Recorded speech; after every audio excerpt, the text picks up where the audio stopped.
이 말씀 가지고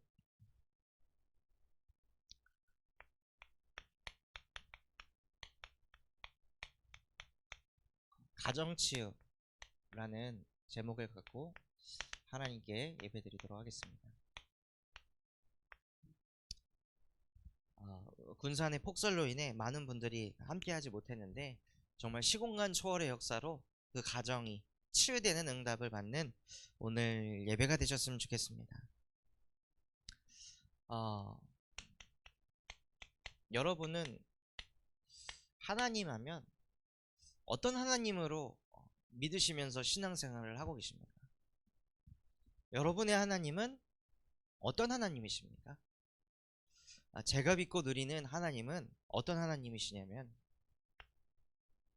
언제나 나와 함께 하시는 하나님이십니다. 이번 주 강단 말씀에 나온 것처럼 삶을 살다 보면요, 응답을 받기도 합니다. 응답을 받아서 내 마음이 막 하늘에 붕 뜬 것처럼 막 이런 상태에 앉아있을 때도 있거든요. 그래서 응답을 너무 많이 받아가지고 마음이 너무 들떠서 나도 모르게 교만할 때, 그때에도 하나님은 저와 함께 하셨습니다. 교만하다고 해서 하나님과 관계가 무너지는 것이 아닙니다. 교만도 하나님에게는 문제되지 않습니다. 또한 하나님께서는요, 내가 절망 속에 있을 때 진짜 다 내려놓고 싶고 그만하고 싶고 다 때려치고 싶고 도망가고 싶은 수월 속으로 내가 빠져내려갈 때, 정말로 나의 연약함이 너무 많이 보여가지고 이래서 진짜 내가 뭘 할 수 있을까? 이런 생각에 잡혀갖고 수월로 쭉 내려가고 있을 때, 그때에도 하나님은 저와 함께 하셨습니다. 하나님에게는 우리가 교만하고 우리가 연약한 이 모든 것들이 하나님에게는 문제되지 않습니다. 여호와께서는 보배로운 생각을 하시기 때문에요, 때로는 교만하고 때로는 무너져서 연약해서 수월 속에 내려가 불신앙을 하고 있을지라도 여호와에게는 그게 문제되지 않습니다. 하나님은 언제나 우리와 항상 함께 하십니다. 그 하나님을 정말 믿고 누리는 인생이 되셨으면 좋겠습니다. 그래서 우리가 믿는 하나님은 어떤 하나님이시냐면요, 보배로운 하나님이십니다.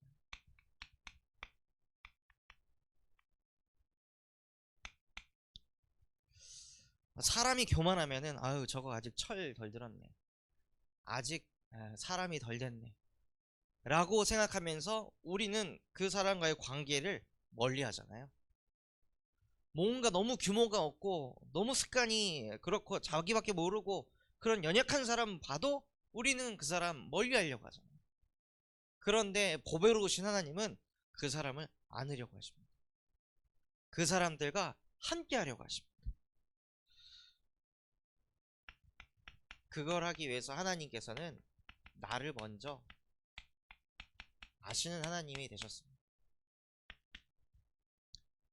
하나님은 시편 139편 1절에서 4절에 보면 여호와께서는 내가 무슨 생각을 하는지 다 알고 계신다고 하세요.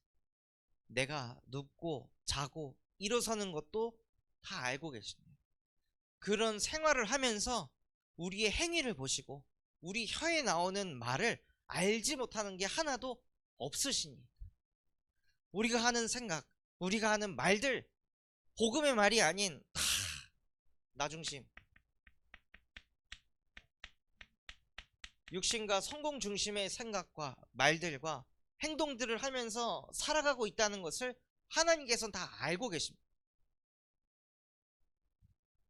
아무리 복음 가지고도 나 중심으로 세계복음을 하지만 결국에는 내가 성공하고 싶어서 기체경제의 언약을 붙잡고 그 신앙생활을 하고 있다는 것도 하나님은 다 알고 계십니다. 우리 동기까지도 하나님은 다 꿰뚫어 보고 계시는데 왜 이거를 먼저 아셨을까요? 그 어떤 누구도 이 속에서 빠져나올 수 없다는 걸 미리 아신 거예요. 아무리 결단해서 나 중심으로 안 살아야지, 진짜 주님을 위해 살아야지 막 눈물 콧물 흘리고 결단을 해도 다시 또 나도 모르게 나 중심으로 가고, 다시 또 물질과 사람 중심으로 가고, 나도 모르게 자꾸 인정받으려고 하는 그 흐름 속으로 끌려갈 수밖에 없다는 걸 하나님께서는 먼저 알고 계셨다는 거예요. 그래서 그걸 알기 때문에 하나님께서는 구원을 작정하셨습니다.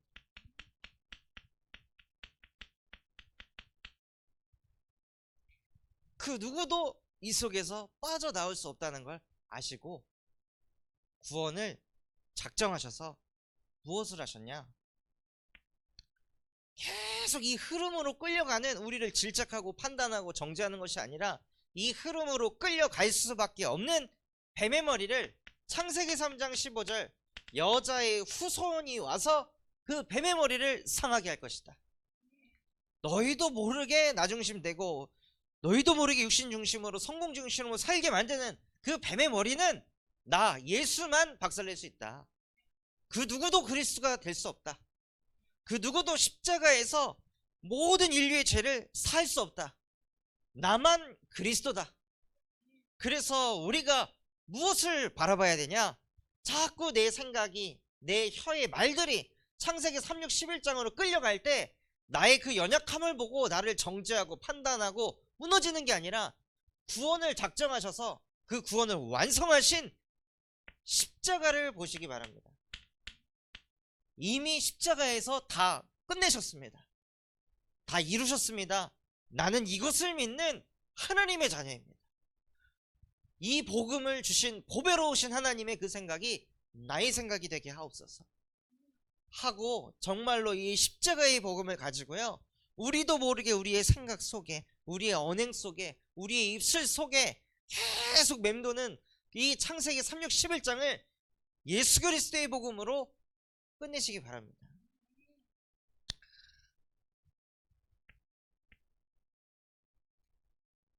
저도 정말 전도 현장에서 사역을 하면서 여수에서 한 노인 주간보호센터에서 1년 동안 열심히 사역을 했습니다. 아무 동기 없이 진짜 거기에서 매주 불신자 어르신들에게 복음 전하고 영접하고 구원받고 그러다가 한 1년쯤 되었을 때 거기에서 저에게 이제 사례비를 주고 싶다. 그래서 그 사례비를 딱 받아가지고 있을 때 제가 이제 군산으로 넘어오게 됐거든요. 그러니까는 그 제가 받아야 될 사례비를 그 다음 사역자가 이제는 다 받게 되는 거예요. 그러니까 저도 모르게 생각이 여기 창세기 3, 6, 11장으로 가는 거예요. 사역은 1년 동안 내가 다 해놓고 누리는 건 다른 사람이 누리네. 이 흐름으로 저도 모르게 가는 거죠. 근데 이 속에서 막 갈등하고 있는데 그 저 대신 사역하려고 하는 그 사역자가 어느 날 저한테 얘기하더라. 주목님, 필립이 카시트 이렇게 괜찮은 거 없으시죠? 저희 거 가져다가 쓰세요. 근데 새 거 못 드려서 너무 죄송해요 하고 저한테 이렇게 얘기를 하는데, 제가 내가 못 받게 될 그 사례비 때문에 막 아까워가지고 혼자서 막 영적 싸움하고 흑암 꽂고 너는 왜 이렇게 그릇이 작냐 막 했던 그 과정들이 막 생각나면서 너무 한심한 거예요, 제 자신이. 야, 나는 이렇게 아까워하고 있는데 저 사람은 내 자식을 위해 뭘 챙겨줄까 이런 생각하고 있고, 진짜 나는 나밖에 모르는구나. 진짜 나는 내 물질이 가장 중요하구나. 진짜 나는 내 성공만이 가장 중요한 진짜 본질상 진노의 자녀구나. 그래서 나에게 오직 예수가 필요합니다. 그리스도가 아니면 하나님, 나는 이 속에서 못 나옵니다. 흑암의 나라에서, 흑암의 권세에서 나를 하나님의 나라로 옮기셨느니라. 그래서 하나님께서는 우리를 구원하시고 내 안에 사시길 원하십니다.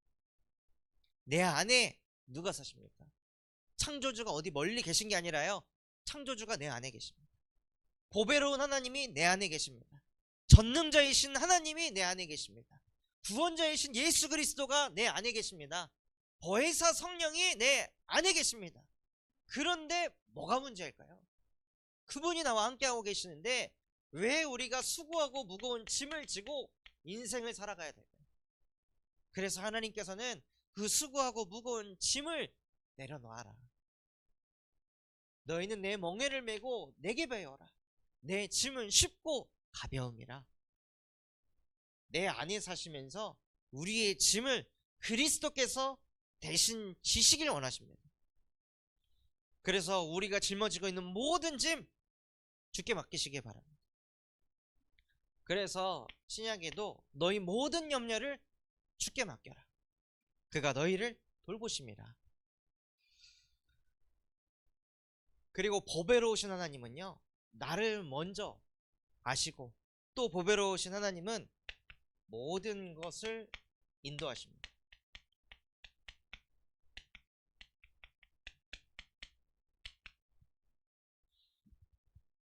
모든 것을 인도하시는데 어떻게 인도하시냐?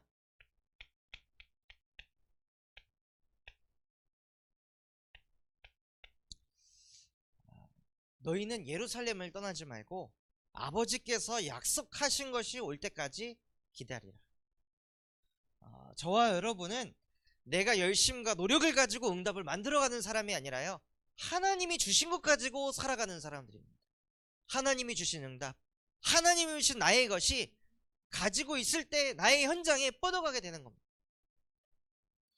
우리가 응답 만들어가면 어디로 가요? 응답이 오면요, 다 여기 나로 가는 거야. 내가 이렇게 해가지고, 내가 내 육신을 쳐가지고, 내가 열심히 살아서 아침 일찍 일어나가지고 내가 이렇게 살아가지고 내가 이 자리에 이렇게 오른 거야.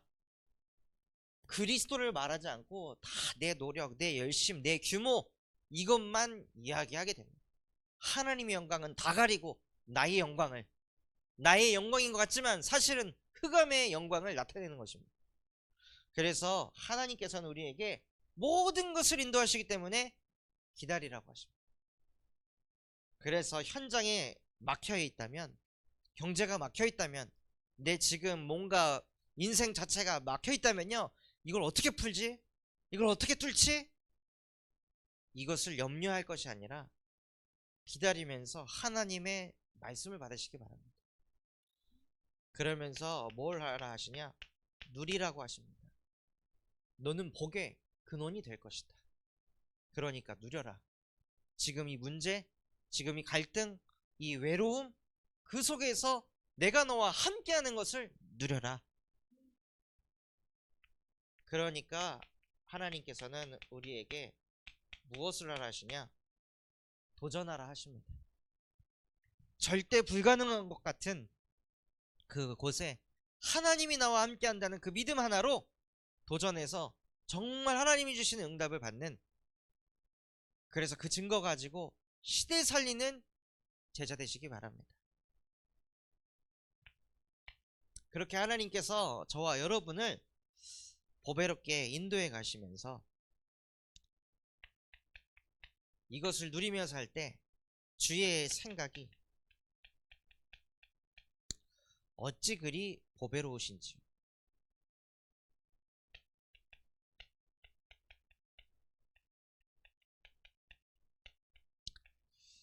이 말씀 구절이 실제 우리에게 부딪히기 시작합니다.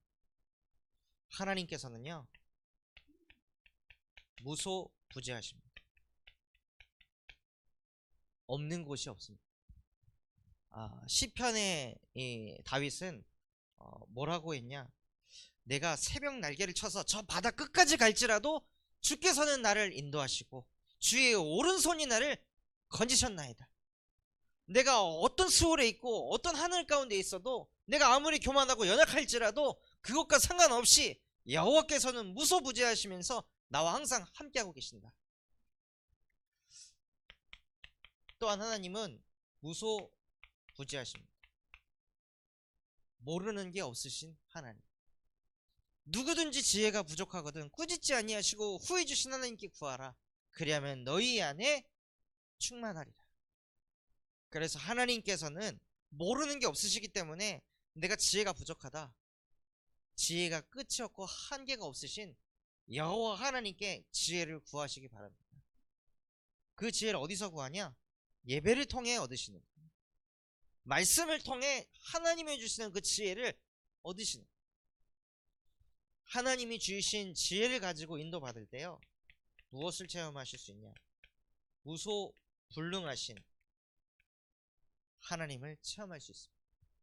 하나님에게는 불가능한 것이 없습니다.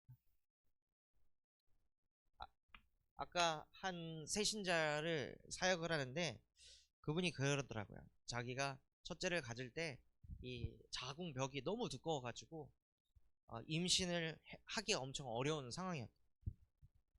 그래서 시술을 받아가지고 힘들게 아이를 가졌다. 그래서 둘째는 갖는 게 정말 어려울 것이다 하고 이런 얘기를 하더라고요. 그래서 저희 사모도 그런 똑같은 얘기를 들었습니다. 자궁벽이 두꺼워가지고 임신하기가 불가능하다 해도 금방 유산할 것이다 라고 의학에서 그렇게 이야기를 했는데, 무소불능하신 여호와께서 우리 가정과 함께 하시니까 그 하나님은 그 의학을, 과학을 뛰어넘어 버리셨습니다. 그러니까 과학과 의학 이 틀에 갇히지 마시고 무소불능하신 여호와께서 당신과 함께 한다는 걸 누려보시고, 그렇다고 막 나는 무소불능한 하나님이 함께 하니까 병원에서 약 줬는데 약도 안 먹고 주님이 나와 함께 하신다고, 그건 신앙이 아니고 객기라고 합니다. 그래서 의학과 과학에서 이야기하는 것을 누리시면서 무소불능한 하나님이 나와 함께 하시는 것을 가지고 도전하시는 겁니다. 오늘 가정치유라는 제목을 잡았는데요, 가정이 치유되기 이전에 가정 문제를 아셔야 됩니다. 전도운동을 가장 가로막는 것이 무엇이냐? 가정 문제입니다. 가정이 하나 되지 않으면요, 전도운동을 지속할 수가 없습니다. 그래서 이 가정 문제 시작이 어디서부터 일어나는지 그것이 깨달아지는 오늘이 되셨으면 좋겠습니다. 가정 문제의 시작은요, 창세기 3장 4절에서 6절에서부터 시작되었습니다. 아담과 하와가 선악과를 먹었습니다. 하나님이 선악과를 먹으면 죽는다고 했는데 아담과 하와가 선악과를 먹었습니다. 무슨 뜻이냐? 예배를 실패했다는 뜻입니다. 선악과 먹으면 반드시 죽을 것이다 했는데 그 예배를 드렸잖아요. 말씀을 받았는데 그 말씀을 탁 놓치니까 말씀과 반대되는 짓을 하는 거죠. 그러니까 예배를 실패하니까 그 다음에 어떤 문제가 찾아오냐면요, 선악과를 먹자마자, 예배를 실패하자마자 육안이 밝아집니다. 예배를 실패하니까 육안이 밝아져가지고 자꾸 우리 가정에 경제 문제가 계속 보이는 거예요. 자꾸 육안이 밝아져가지고 나랑 안 맞는 저 성격이 계속 보이는 거예요. 육안이 자꾸 넓어져가지고 나랑 습관이 너무 다르네, 나랑 가치관이 너무 다르네, 자꾸 육안이 밝아져서 육적으로 안 맞는 게 계속 눈에 보이는 거죠.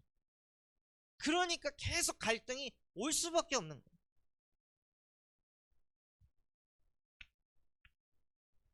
그렇게 육안이 자꾸 밝아지니까요, 어떤 문제가 찾아오냐? 창세기 3장 8절과 같은 문제가 찾아오는 거예요. 하나님의 음성이 들리니 아담과 하와가 두려워서 숨었더라. 원래 인간은 하나님과 함께하도록 창조되었는데 하나님이 다가오니까 숨어요. 예배를 실패하니까 육안이 밝아지고, 예배를 실패하니까 잃어버린 형상으로 살아가게 됩니다. 하나님의 형상을 잃어버려서 살아가는 거예요. 말씀을 사모하고 하나님의 말씀을 막 기다리고 설레이고 했던 원래 인간이 예배를 실패하기 시작하니까 육안이 밝아지게 되고 자기도 모르게 예배 자리하고 점점 멀어지는 거죠. 말씀하고 점점 멀어지는 인생을 사는 거예요. 이게 가정 문제의 시작이라는 거죠. 남편이 문제다, 아내가 문제다, 자녀가 자꾸 경제를 지 멋대로 마음대로 막 써서 문제다, 제가 공부를 안 해서 문제다. 사람들은 이 유관이 넓어져 가지고 열려서 자꾸 육신적인 문제만 쳐다보거든요. 근데 이게 왜 열렸냐 이거죠. 예배 실패하니까 유관이 열리고 하나님의 형상을 잃어버린 것에서부터 가정 문제가 시작되었습니다. 그러면서 가정에 갈등이 찾아옵니다.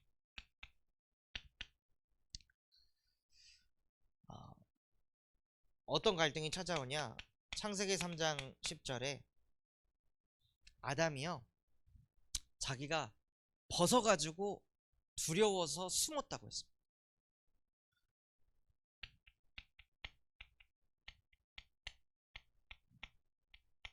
옷을 벗었는데 왜 두려울까요?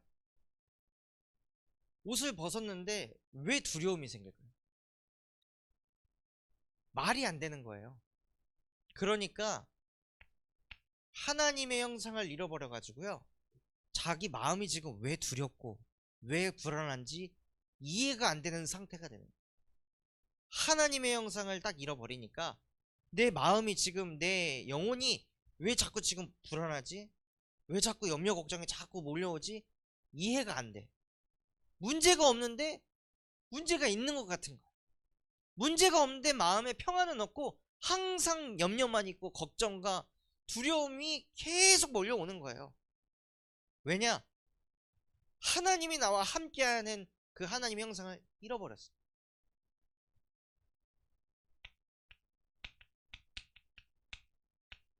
그 가운데서 하나님이 아담에게 질문을 하십니다. 누가 너에게 벗었음을 알렸느냐?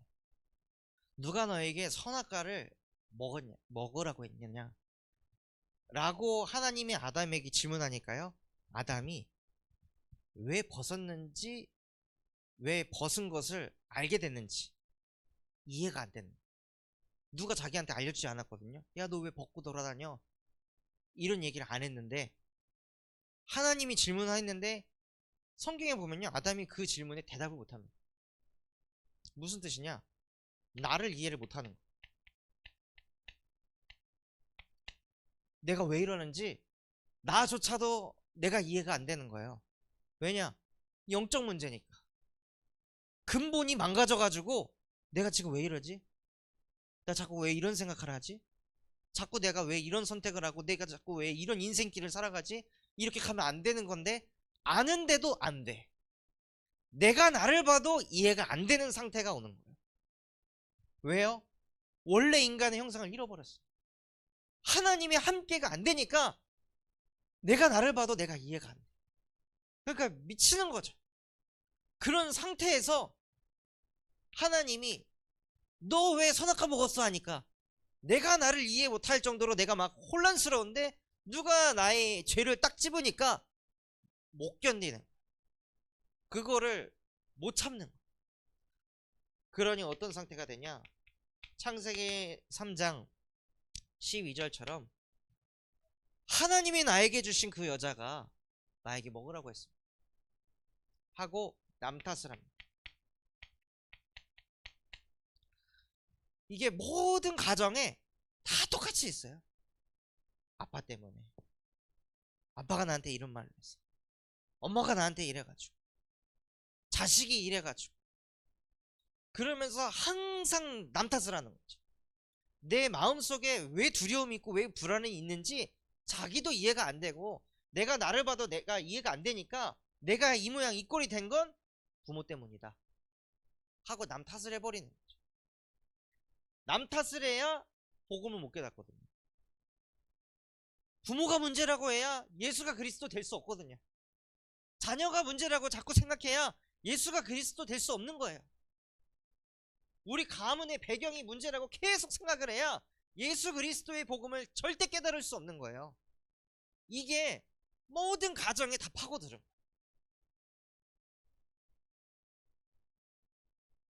그래서 하나님께서는요, 가정 문제에 해답을 주셨습니다. 그 해답이 적용이 되려면 창세기 3장 13절을 정말 깨닫고 이해하셔야 됩니다. 아담이 하와를 가리켜서 이 여자 때문에 먹었다고 하니까 하와가 뭐라고 하죠?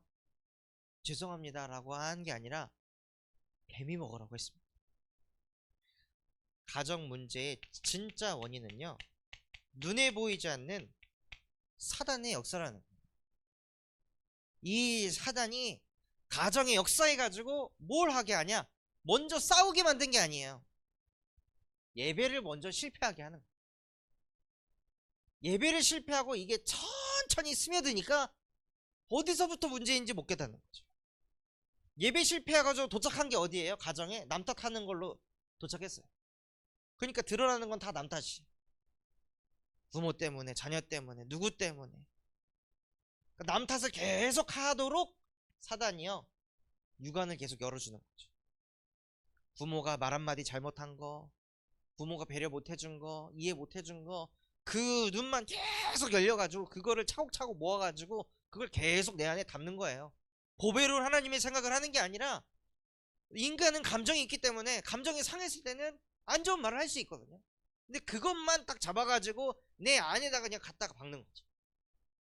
그러면서 서로를 탓하고 서로를 죽이고 서로를 원망하도록 만들어서 지금 이 시대의 가정을 완전히 무너뜨리고 있어요.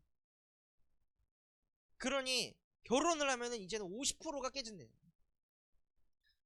그럴 만큼 이 가정에 눈에 보이지 않게 사단이요, 어마어마하게 역사하고 있습니다.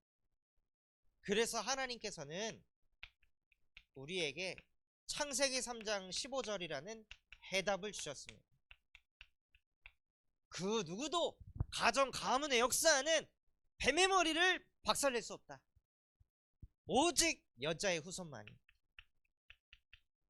오직 여자의 후손 그리스도 이름만이 사단을 무릎 꿇게 할 수 있다. 그래서 정말로 가정 문제의 해답은 무엇이냐? 내 남편이 바뀌고 내 아내가 바뀌고 내 자녀가 바뀌는 게 그게 해답이 아니라요, 그 가정에 예수가 그리스도가 되시는 겁니다. 예수가 그리스도가 될 때 음부의 권세 너를 이기지 못하리라. 그래서 아담에게 예수가 그리스도 되니까요, 아담에게 여자의 후손이 진짜 자기의 주인이 되시니까 아담이 무슨 응답을 받았을까요? 아담이 여기서는 당신이 보낸 이 여자 때문에 내가 이렇게 된 거 아닙니까? 하고 하와를 탓했는데요, 아담에게 예수가 그리스도가 되니까 어떻게 되냐? 창세기 3장 20절에 아담이 여자를 하와라고 이름을 지었습니다. 하와의 뜻이 무엇이냐? 모든 산자의 어머니다.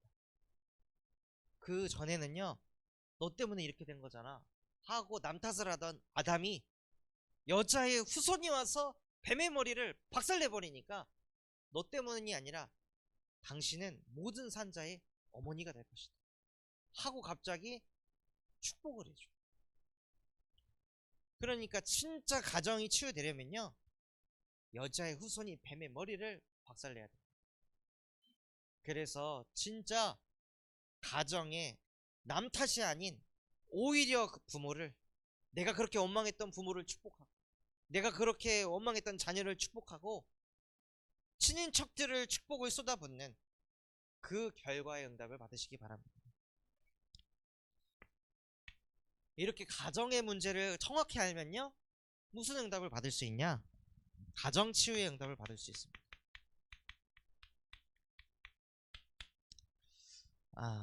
성경에 보면요, 잘못된 가정이 나옵니다. 그 가정이 어떤 가정이냐? 잘 생각해 보셔야 됩니다. 육신적으로 생각하는 올바른 가정, 육신적으로 생각하는 잘못된 가정과 성경에서 말하는 가정은 다릅니다.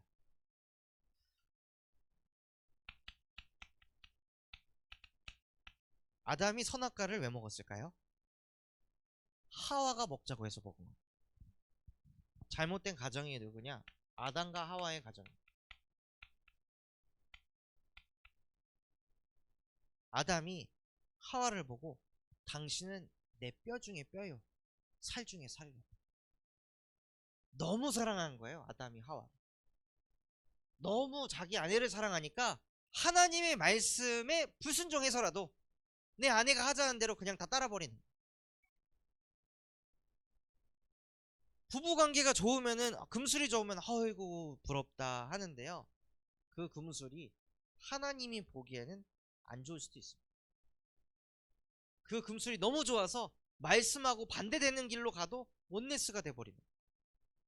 누구 하나는 이거 아니잖아, 이거 복음 아니잖아, 이거 언약 아니잖아, 이거 인본주의잖아, 멈춰야 돼 하고 싸워야 되거든요.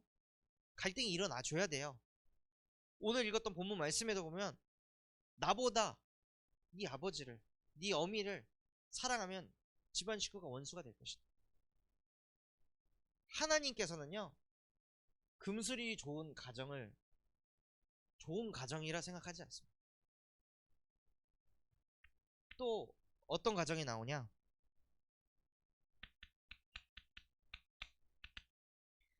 창세기 16장 1절에서 14절에 보면 아브람과 사레의 가정이 나옵니다. 하나님께서 아브라함에게 복의 근원이 될 거라고 말씀을 주셨습니다.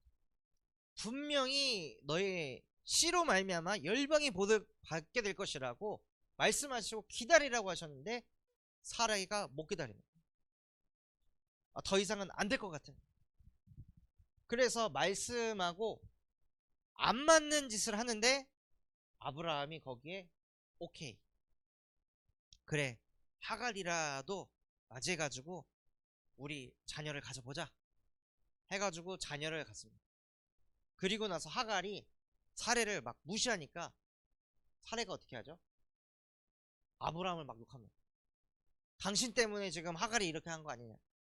분명히 불신앙을 사레가 했는데 그 나온 결과물에서 사레는 아브라함을 또 탓하는 거예요. 남 탓. 진짜 문제는 예배 실패한 게 문제였는데 아브라함하고 사레도 뭐가 잘 맞으니까. 뭐가 잘 맞았냐? 상처. 둘 다 상처를 가지고 있잖아요. 자녀에 대한 상처, 후대 없는 것에 대한 상처. 그 상처가 서로 맞붙어 버리니까 언약보다 상처 중심으로 그냥 가는 거예요.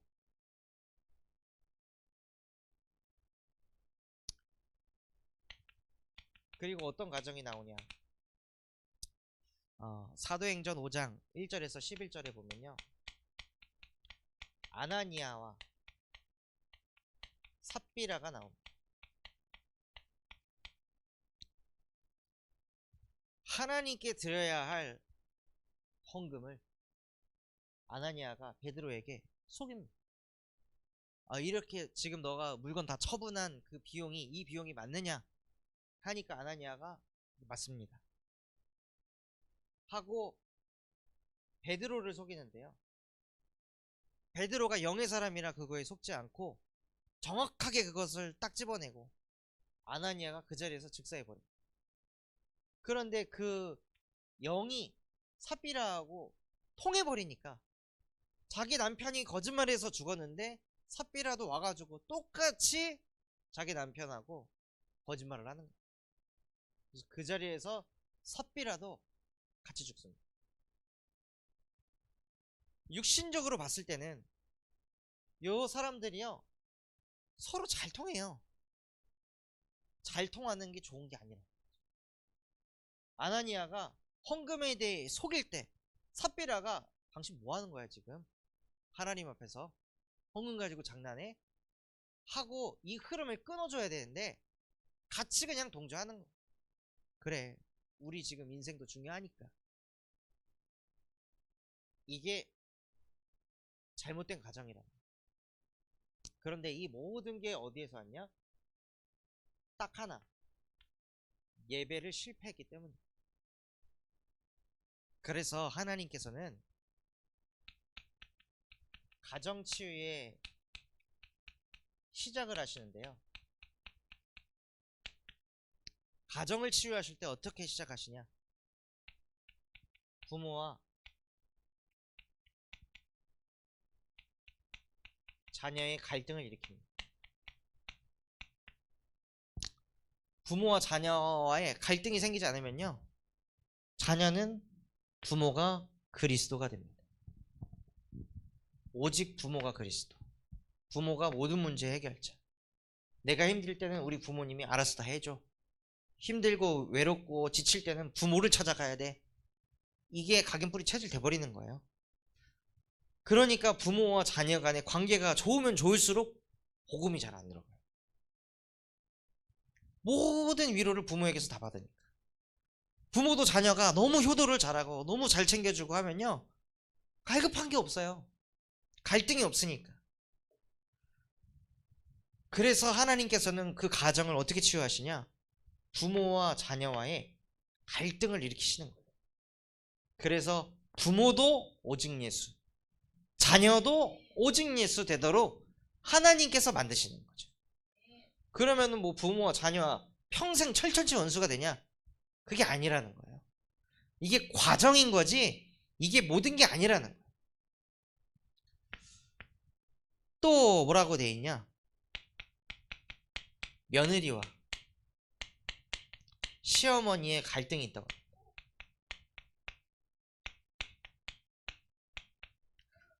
그래서 우리나라에는 시집살이라는 게 있죠.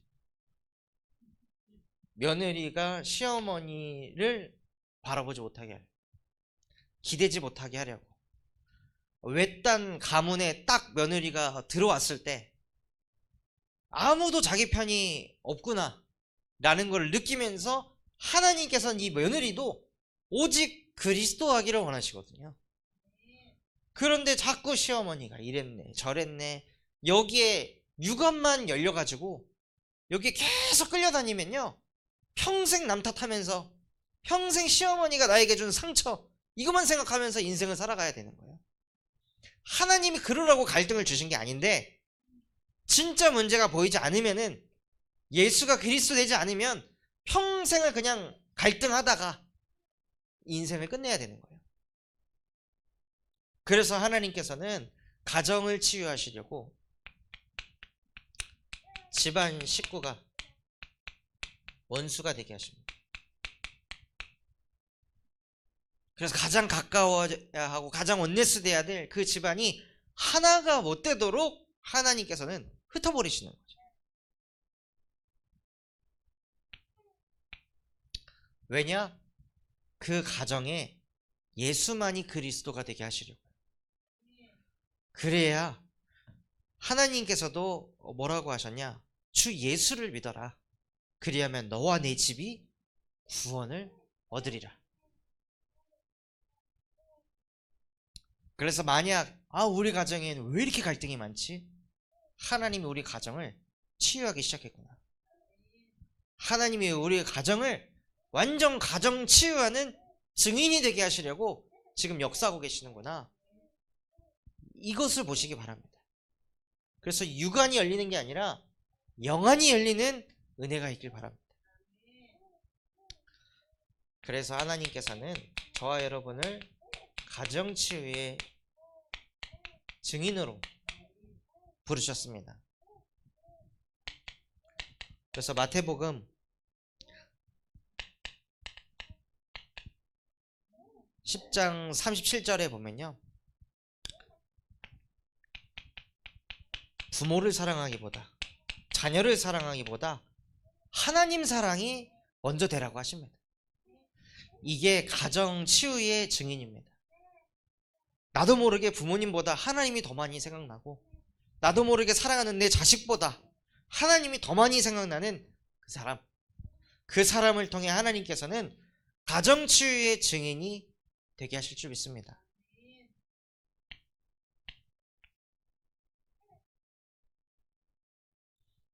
저 또한도 부모님을 이제 바라볼 때 항상 부모님이 나에게 못 해주셨던 거, 안 해줬던 거, 실수했던 거, 잘못했던 거, 이런 것을 계속 바라보다가요, 하나님 사랑이 되어지기 시작하니까 부모님을 바라보는 그 시선이 바뀌는 거예요.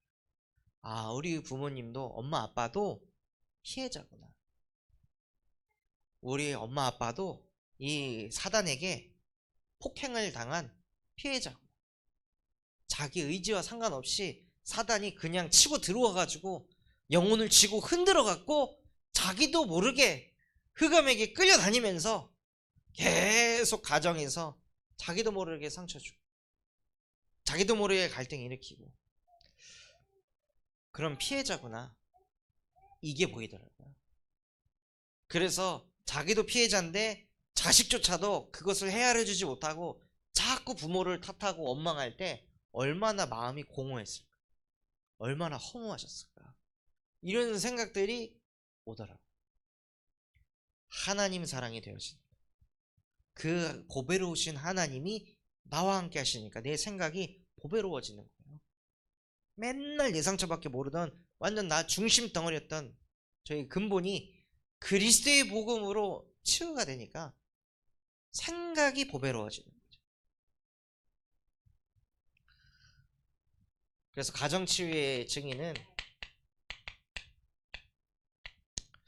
마태복음 10장 38절에서 39절 말씀처럼 자기 목숨을 얻고자 하면 잃을 것이요 잃고자 하면 얻으리라.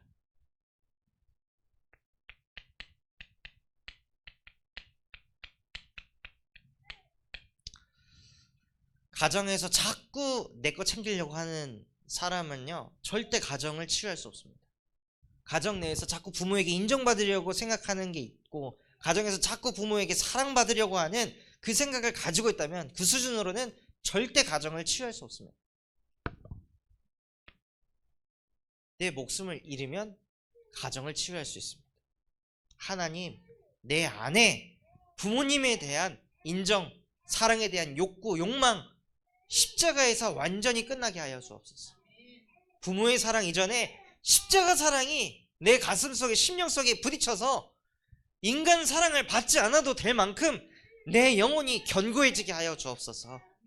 그래서 내 안에 사랑이 차고 넘쳐서 부모의 사랑을 갈구하는 것이 아니라 오히려 내가 부모를 사랑할 수 있고 오히려 내가 자녀를 사랑할 수 있는 영적인 힘을 내게 주시옵소서 하고, 그 힘을 가지고 정말로 가정치유의 증인이 되시기 바랍니다. 이것이 되면요, 무엇이 되냐? 사도행전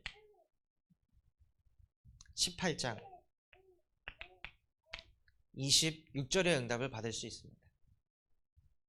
아볼로라는 한 제자를 만났는데요, 그 제자를 브리스길라 아굴라 부부가 사역을 합니다. 그 둘이 온네스가 됐어요. 이 잘못된 가정들은 원네스 돼서 다 자기가 하고 싶은 대로, 자기가 원하는 대로, 경제 따라 자기 상처 중심으로 끌려갔는데, 정말로 가정이 치유된 가정은요, 어디에 쓰임받냐? 전도운동에 쓰임받습니다.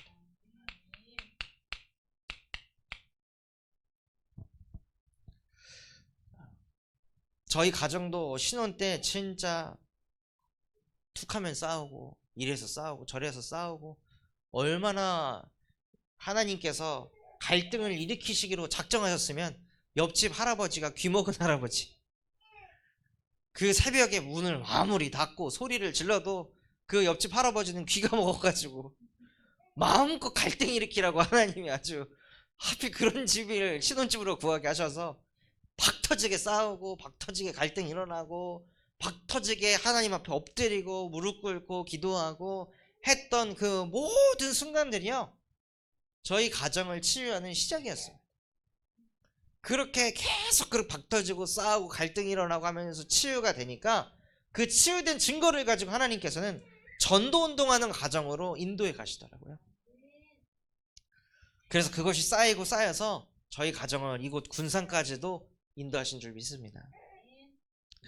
그래서 결론으로 예배를 성공하면요, 무슨 응답이 오냐? 가정이 치유되는 응답이 옵니다. 잘 소통해야지가 아니라 여러분이 예배를 성공할 때 그 가정의 역사는 흑암이 무릎 꿇는 겁니다. 가정의 역사는 사단의 권세가 무릎 꿇을 때, 공중 권세 잡은 자를 우리가 정복할 때 그 가정의 흑암이 꺾이고 가정이 치유되기 시작합니다. 그래서 정말 우리 군산참소망교회 모든 가정은요, 예배 성공하셔서 가정 치유되는 그 응답을 실제 누리는 증인이 되셔서 그 증거 가지고 전도운동을 일으키는 가정으로 쓰임받기를 예수 그리스도 이름으로 기도하겠습니다. 우리 받은 말씀 가지고 합심해서 기도하도록 하겠습니다. 하나님 아버지 감사합니다. 오늘 우리에게 말씀 주신 것과 같이 정말로 우리의 인생이 가정을 치유하는 그 인생이 되어질 수 있도록 은혜를 베풀어 주시옵소서. 하나님은 어떤 하나님이십니까? 언제나 나와 함께 하시는 하나님이십니다. 내가 응답에 젖어서 내 마음에 하늘에 부흥 떠서 오만하고 교만한 자리에 앉아있을 때도 하나님은 나와 함께 하시고, 내가 혹 절망 중에 빠져 수월로 들어가 완전 연약함 속에 젖어 있을 때에도 하나님께서는 나와 함께 하시며 주의 오른손으로 나를 건지시는 여호와이십니다. 그 여호와께서는 보배로우신 하나님이시며 그 하나님은 먼저 나를 아시고 내 생각이, 내 말이, 그 수준이 항상 나밖에 모르고 물질밖에 모르고 성공밖에 모르는 하나님, 그런 영적 상태라는 것을 아시고 구원을 작정하셔서 자기의 아들 독생자 여자의 후손 되신 예수 그리스도를 보내셔서 하나님 그 속에서 나를 해방시키시고 나를 구원하신 하나님의 은혜에 감사를 드립니다. 하나님, 그 예수 그리스도께서 내 안에 사시기에 나도 모르게 지고 있던 수고하고 무거운 모든 짐들이 내려지는 은혜가 임하게 하여 주시옵소서. 그래서 정말로 하나님, 정말로 여호와께서 모든 것을 인도하시기 때문에 기다리게 하시고 누리게 하시고 도전할 수 있는 은혜를 더하여 주시옵소서. 하나님, 내가 믿는 하나님은 무소부지하시며 무소불능하신 여호와 하나님이십니다. 그 하나님이 나와 함께 하셔서 실제 가정 문제가 무엇인지 볼 수 있는 영안을 열어주시옵소서. 우리의 모든 가정 문제는 예배 실패 속에서 시작됐다 말씀하셨습니다. 예배가 안 될 때, 말씀이 안 들려질 때, 말씀이 안 믿어질 때 우리도 모르게 유관이 열리고 상대방의 부족함, 상대방의 연약함, 나와 안 맞는 것들이 계속 보여서 끊임없이 갈등 속으로 들어가 하나님, 남 탓하게 만드는 모든 패배머리를 여자의 우선 대신 예수 그리스도의 이름으로 완전히 멸하여 주시옵소서. 그래서 우리 군산참소망교회 모든 성도분들의 가정 가문에 역사하는 공중권세자분들, 이 세상 통치자 악의 영들이 지금 이 시간 예수 그리스도의 이름 앞에 완전히 무너지게 하여 주시옵시고, 모든 전성도들의 가정이 치유되어지는 이 밤이 되게 하여 주시옵소서. 그 가정이 정말로 예배가 회복되어지는 가정 가문되어지게 하여 주시옵시고, 예배 회복을 통하여서 정말로 하나님을 사랑하게 하여 주시옵시고, 그 가정 안에서 내 거, 내 자리, 내 경제 그거 가지려고 아둥바둥 사는 인생 되지 않게 하시고 자기 목숨을 잃은 자로 살아가는 은혜가 임하게 하여 주옵소서. 그래서 브리스길라 아굴라 부부와 같이 하나님, 정말로 전도운동하는 데 쓰임받는 가정 복음화의 증인들 되어질 수 있도록 은혜를 베풀어 주시옵소서. 정말로 예배 성공이 가정 치유라 말씀하셨습니다. 하나님, 모든 중직자 렘넌트들이 예배 성공할 수 있는 은혜를 더하여 주십시오. 그래서 그때 그 가정의 역사는 흑암이 무너지고 가정이 치유되는 것을 실제 목도할 수 있도록 주께서 성령으로 역사하시고 은혜를 베풀어 주시옵소서.